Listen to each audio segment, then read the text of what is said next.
ಹಾಸನ ಜಿಲ್ಲೆಯ ಬೇಲೂರು ತಾಲೂಕಿನ ಕೋಡಿಹಳ್ಳಿ ಗ್ರಾಮದಲ್ಲಿ 30ಕ್ಕೂ ಹೆಚ್ಚು ಕಾಡಾನೆಗಳ ಹಿಂಡು ಕಾಣಿಸಿಕೊಂಡಿದೆ. ಮರಿಗಳನ್ನು ಒಳಗೊಂಡ ಆನೆಗಳ ಗುಂಪು ಕಾಫಿ ತೋಟಗಳು ಹಾಗೂ ಕೃಷಿ ಜಮೀನುಗಳ ಮೂಲಕ ಸಾಲಾಗಿ ಸಾಗಿದ್ದು ಗ್ರಾಮಸ್ಥರಲ್ಲಿ ಆತಂಕ ಮೂಡಿಸಿದೆ. ಆನೆಗಳ ಸಂಚಾರದ ದೃಶ್ಯವನ್ನು ಸ್ಥಳೀಯರು ಮೊಬೈಲ್ನಲ್ಲಿ ಸೆರೆ ಹಿಡಿದಿದ್ದಾರೆ.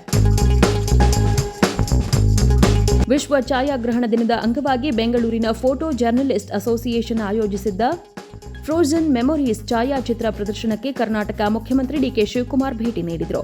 ವಿವಿಧ ಘಟನೆಗಳು ಹಾಗೂ ಕ್ಷಣಗಳನ್ನು ಸೆರೆಹಿಡಿದ ಛಾಯಾಚಿತ್ರಗಳನ್ನು ವೀಕ್ಷಿಸಿ ಫೋಟೋ ಜರ್ನಲಿಸ್ಟ್ಗಳ ಕಾರ್ಯವನ್ನು ಶ್ಲಾಘಿಸಿದರು.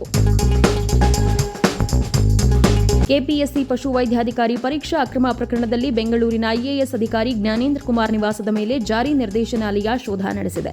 ಪರೀಕ್ಷೆ ನಡೆದ ವೇಳೆ ಅವರು ಉಸ್ತುವಾರಿ ವಹಿಸಿದ್ದರು. ಪ್ರಶ್ನೆ ಪತ್ರಿಕೆ ಸೋರಿಕೆ, OMR ತಿದ್ದಾಟ ಹಾಗೂ ಅಭ್ಯರ್ಥಿಗಳಿಂದ 70 ರಿಂದ 80 ಲಕ್ಷ ಬೇಡಿಕೆ ಆರೋಪದ ಹಿನ್ನೆಲೆಯಲ್ಲಿ ಕರ್ನಾಟಕ ಹಾಗೂ ಅಹಮದಾಬಾದ್ನ 21 ಸ್ಥಳಗಳಲ್ಲಿ ಇಡಿ PMLA ಅಡಿ ಶೋಧ ನಡೆಸಿದೆ.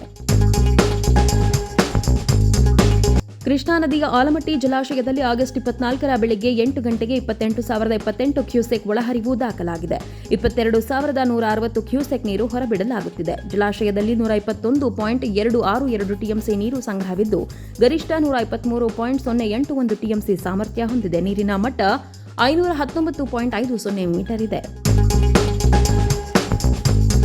ಚಿಕ್ಕಮಗಳೂರಿನ ಟಿಪ್ಪು ನಗರದಲ್ಲಿ ಈದ್ ಮಿಲಾದ್ ಹಿನ್ನೆಲೆಯಲ್ಲಿ 40 ಅಡಿ ಎತ್ತರದ ಟಿಪ್ಪು ಸುಲ್ತಾನ್ ಕಟೌಟ್ ಅಳವಡಿಸಲಾಗಿದೆ. ಇದರ ವಿಡಿಯೋವನ್ನು Chikkamagaluru power Tipu boys Instagram ಖಾತೆಯಲ್ಲಿ ಹಂಚಿಕೊಳ್ಳಲಾಗಿದ್ದು, ಪಾಕಿಸ್ತಾನದ ಮುಜಾಹಿದ್ಗೆ ಸಂಬಂಧಿಸಿದ ಹಾಡು ಬಳಕೆಯಾಗಿದೆ ಎಂಬ ಆರೋಪ ಕೇಳಿಬಂದಿದೆ. ಘಟನೆಗೆ ಹಿಂದೂ ಸಂಘಟನೆಗಳು ಆಕ್ರೋಶ ವ್ಯಕ್ತಪಡಿಸಿವೆ.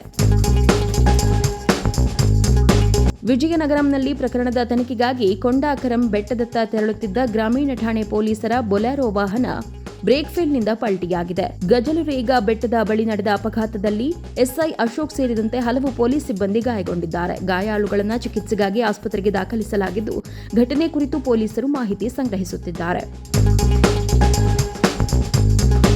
ಉತ್ತರ ಪ್ರದೇಶದ ಕಂಜೌಜ್ನಲ್ಲಿ 10 ಕೆಜಿ ಚಿನ್ನದೊಂದಿಗೆ ಇಬ್ಬರನ್ನ ಅಧಿಕಾರಿಗಳು ವಶಕ್ಕೆ ಪಡೆದಿದ್ದಾರೆ. ಜಪ್ತಿ ಮಾಡಲಾದ ಚಿನ್ನದ ಮೌಲ್ಯ 15 ಕೋಟಿಗೂ ಅಧಿಕ ಎಂದು ಅಂದಾಜಿಸಲಾಗಿದೆ. ಬಂಧಿತರಲ್ಲಿ ನೇಪಾಳದ ಪ್ರಜೆಯೊಬ್ಬರು ಇರುವ ಹಿನ್ನೆಲೆಯಲ್ಲಿ ಪ್ರಕರಣವು ಅಂತಾರಾಷ್ಟ್ರೀಯ ಚಿನ್ನದ ಕಳ್ಳಸಾಗಣೆಗೆ ಸಂಬಂಧಿಸಿರಬಹುದು ಎಂದು ಜಿಎಸ್ಟಿ ಅಧಿಕಾರಿಗಳು ಪ್ರಾಥಮಿಕವಾಗಿ ಶಂಕಿಸಿದ್ದಾರೆ.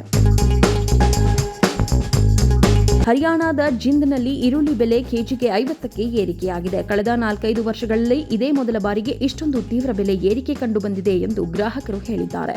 ಹಿಂದೆ 5 ಕೆಜಿ ಖರೀದಿಸುತ್ತಿದ್ದವರು ಇದೀಗ ಬೆಲೆ ಏರಿಕೆಯಿಂದ ಕೇವಲ 2 ಕೆಜಿ ಈರುಳ್ಳಿ ಖರೀದಿಸುತ್ತಿದ್ದಾರೆ. ಲಖನೌನಲ್ಲಿ ಉತ್ತರ ಪ್ರದೇಶದ ಮುಖ್ಯಮಂತ್ರಿ ಯೋಗಿ ಆದಿತ್ಯನಾಥ್ ಸ್ವಾತಂತ್ರ್ಯ ಹೋರಾಟಗಾರ ಗುಲಾಬ್ ಸಿಂಗ್ ಲೋಧಿ ಪುಣ್ಯತಿಥಿಯಂದು ಗೌರವ ಸಲ್ಲಿಸಿದರು. 1903ರಲ್ಲಿ ಉನ್ನಾವ್ನಲ್ಲಿ ಜನಿಸಿದ ಲೋಧಿ ಬ್ರಿಟಿಷರ ವಿರುದ್ಧ ಹೋರಾಡಿ ಗುಂಡೇಟಿಗೆ ಬಲಿಯಾಗಿದ್ದವರು. ಅವರ ತ್ಯಾಗ ಮುಂದಿನ ಪೀಳಿಗೆಗೆ ಸ್ವಾತಂತ್ರ್ಯ ಹೋರಾಟದ ಸುವರ್ಣ ಅಧ್ಯಾಯವಾಗಿದೆ ಎಂದು ಯೋಗಿ ಸ್ಮರಿಸಿದರು. ತೆಲಂಗಾಣದ ವಾರಂಗಲ್ ಜಿಲ್ಲೆಯ ಉಸ್ರುಗುಟ್ಟಾದ ಬಾರ್ನಲ್ಲಿ ಮದ್ಯದ ಅಮಲಿನಲ್ಲಿದ್ದ ಬಟಾಲಿಯನ್ ಕಾನ್ಸ್ಟೇಬಲ್ ಗಲಾಟೆ ಸೃಷ್ಟಿಸಿದ್ದಾನೆ ಎನ್ನಲಾಗಿದೆ. ಬಾರ್ ಸಿಬ್ಬಂದಿ 112ಕ್ಕೆ ಕರೆ ಮಾಡಿದ್ದಾರೆ. ಸ್ಥಳಕ್ಕೆ ಬಂದ ಬೀಟ್ ಕಾನ್ಸ್ಟೇಬಲ್ ಸಂತೋಷ್ ರೆಡ್ಡಿ ಆತನಿಗೆ ಬಾರ್ನಿಂದ ತೆರಳುವಂತೆ ಸೂಚಿಸಿದ್ದಾರೆ. ಈ ವೇಳೆ ಇಬ್ಬರ ನಡುವೆ ಮಾತಿನ ಚಕಮಕಿ ನಡೆದು ಪರಿಸ್ಥಿತಿ ವಿಕೋಪಕ್ಕೆ ತಿರುಗಿದೆ.